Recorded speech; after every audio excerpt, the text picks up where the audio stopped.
আপনাদেরও যারা সাপ্লাই দেয় তারাও যদি আপনাদের সাথে প্রাইস নিয়ে দাম নিয়ে কোনো ধরনের চাপ প্রয়োগ করার চেষ্টা করে আপনারা আমাদেরকে জানাবেন, আমরা সরাসরি তাদের কাছ থেকে বুঝে নিয়ে আসবো। ঠিক আছে? হাতে দিবেন তো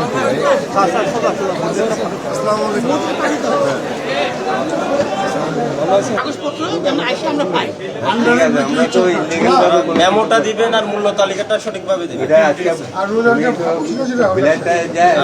তালিকাটা আজকে ডেট দিয়ে আপডেট করে দিবেন কোন দিনের। ঠিক আছে? বাজারে তো 100 টাকা বিক্রি করে। কোনো পণ্যের ঘাটতি আছে? কোনো ঘাটতি পর্যাপ্ত আছে? সরবরাহ স্বাভাবিক আছে? তাহলে মূল্য তালিকা দিয়ে রাখবেন আর ক্যাশ মেমো দিয়ে রাখবেন। ঠিক আছে? রং দেওয়া মুখ দেওয়া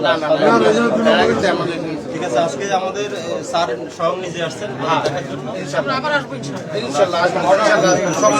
থ্যাংক ইউ, আপনারা কোঅপারেশন করছেন। আমরা কিন্তু আপনাদেরকে হয়রানি করার জন্য আসিনি, আমরা সাধারণ মানুষের কথাটা চিন্তা করি, আমাদের দায়িত্বের জায়গা থেকে আসি।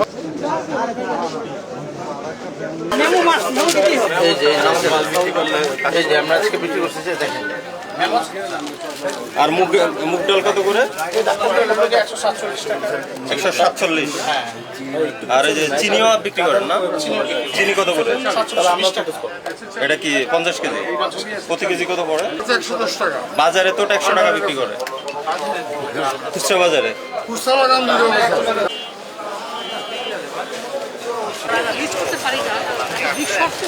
যেমন কি না, এখন আমরা কিছু করবো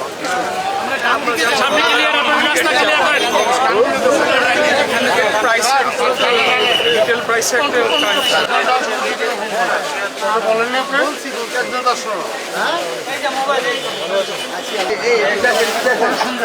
বাজারে দাঁড়িয়ে থাকেন।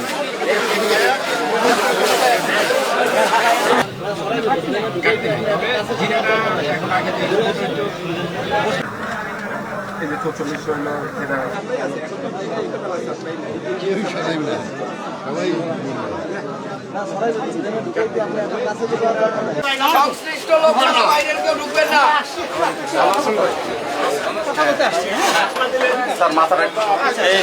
আমাদের স্যার আসছে আজকে ডালের কি অবস্থা একটু দেখার জন্য।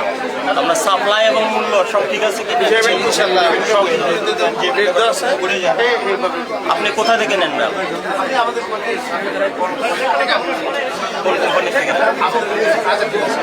আজাদ ডিলার। কোনো মিল থেকে নেন না? না, মিলাতে না, উনি কিনে আমাদের সাপ্লাই করে।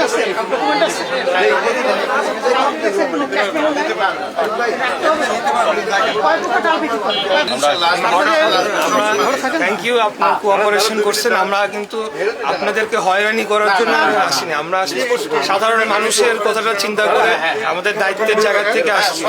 আপনাদেরও যারা সাপ্লাই দেয় তারাও যদি আপনাদের সাথে প্রাইস নিয়ে দাম নিয়ে কোনো ধরনের চাপ প্রয়োগ করার চেষ্টা করে আপনারা আমাদেরকে জানাবেন, আমরা সরাসরি তাদের কাছ থেকে বুঝে নিয়ে আসবো। ঠিক আছে?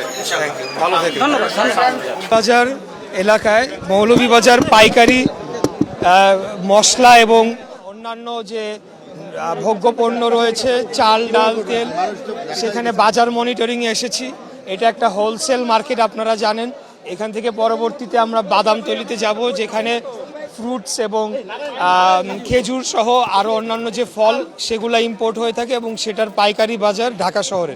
তো আমরা বেসিক্যালি যে কারণে এসেছি বাজার মনিটরিংয়ের জন্যে, আমরা আগামী যে রোজার মাস এবং পরবর্তীতে রমজান মাস শেষে ঈদ রয়েছে, এখানে আমাদের সরকারের পক্ষ থেকে একটা জোরালো বার্তা রয়েছে, যাতে কোনোভাবে অতীতের ন্যায়, অতীতে যেভাবে বাজার সিন্ডিকেট করা হয়েছে, বাজার সিন্ডিকেট করে বিভিন্ন ভোগ্যপণ্য, বিভিন্ন খাদ্যদ্রব্যের দাম সেটিকে ম্যানিপুলেট করা হয়েছে এবং সেখানে একটা অবৈধভাবে মজুতদারির মাধ্যমে দাম কারসাজি করা হয়েছে, যার ফলে ক্রেতাদের আপনারা দেখেছেন যে চরম ভোগান্তিতে তারা পড়েছে, কিভাবে জিনিসপত্রের দাম বেড়ে গিয়েছিল। তো সেগুলো যাতে নিয়ন্ত্রিত অবস্থায় থাকে, আপনারা জানেন যে বাংলাদেশের বেশিরভাগই যেগুলো ভোগ্যপণ্য এবং যেগুলো ইম্পোর্ট হয়ে থাকে, বড় বড় কয়েকটা কোম্পানি তারা মানে যেগুলোকে আমরা মাফিয়া বলে থাকি, এই মাফিয়া সিন্ডিকেটরা তারা এখনও বহাল রয়েছে। তো যাই হোক, আমরা সেই বিষয়ে পরে আলাপে যাব। আজকে আমরা আসছি যে বাজার মনিটরিংয়ে, বাজার পরিস্থিতি পর্যবেক্ষণ করার জন্য এসেছি। আমরা এরপরে বাদামতলিতে যাব।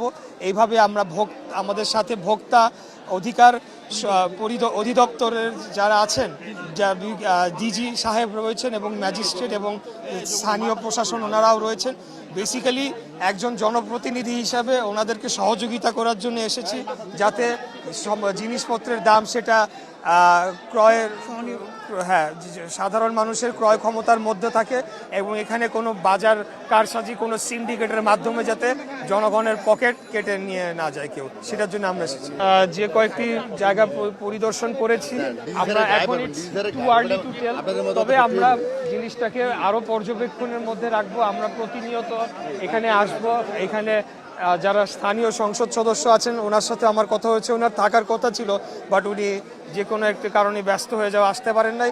এবং আর মোস্ট ইম্পর্টেন্টলি এখানে যারা ব্যবসায়ী সমিতি রয়েছেন, ব্যবসায়ী সমিতির প্রতিনিধি ওনারা আছেন, ওনাদের সাথে মিলে আমরা জিনিসটাকে নিয়ন্ত্রণে রাখার জন্য কার্যক্রম এগিয়ে নিয়ে যেতে চাই। ভোক্তা এই যে অভিযান পরিচালনা করার সময় দেখা যায় যে বাজার কমিটির আসলে কেউ এসে তাদেরকে বাধা প্রদান করে, এ থেকে আসলে আপনাদের পদক্ষেপ কি? সেই কারণেই তো আজকে আমি নিজে এখানে চলে এসেছি, কারণ কিছুদিন আগে একটা অনাকাঙ্ক্ষিত ঘটনা ঘটেছে। যাই হোক, সেটা দুই পক্ষের মাঝে পরবর্তীতে আলাপ আলোচনার মাধ্যমে মিলমিশ হয়ে গিয়েছে। ভোক্তা অধিকার অধিদপ্তরে ওনারা যে কোনো সময় দিনরাত 24 ঘন্টা আসতে পারেন, এই বার্তাটা ব্যবসায়ী সমিতি যারা আছেন ওনারাও জানেন এবং ওনারা এসে ওনাদের কাজ করবেন। আমরা জনপ্রতিনিধি হিসাবে, জনগণের ভোটে নির্বাচিত একজন সংসদ সদস্য হিসাবে আমরা সকল যারা আইন শৃঙ্খলা রক্ষাকারী বাহিনী এবং ভোক্তা অধিকার অধিদপ্তর সহ সবাইকে সহযোগিতা করার জন্য কাজ করে যাবো।